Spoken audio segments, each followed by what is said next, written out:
Hello guys, welcome to my channel Swastika Debnath. চলে এলাম একটা ছোট্ট ব্লগ নিয়ে। দেখো, আমরা নাইট আউটে যাচ্ছি। তখন সবে রাত 2:30 বা 3টে এরকম বাজে। কারেন্ট টাইমটা ঘড়ি দেখিনি, তাই কারেন্ট টাইমটা বলতে পারলাম না। দেখো রাস্তায় কত কুকুর,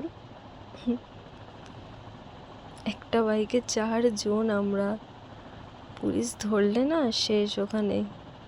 এ দেখো রাস্তায় কত ময়লা ফেলে রেখেছে লোকেরা। ডাস্টবিন থাকতেও ডাস্টবিনে ফেলবে না। দেখো বৌদি পেছনে ভিডিও করছে। যদি বলছে যে সামনে অনেক জায়গা আছে, আর তোমরা যদি আসতে চাও গাইস, তাহলে আসতে পারো।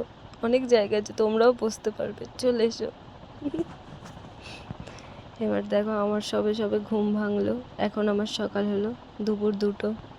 দেখো বাইরে কত রোদ, আর আমি এখন ঘুম থেকে উঠছি। যাই হোক, মুখটা দেখেছো কিরকম লাগছে? ঠিক আছে গাইস, ভিডিওটা ভালো লাগলে লাইক, কমেন্ট, শেয়ার করো। টাটা।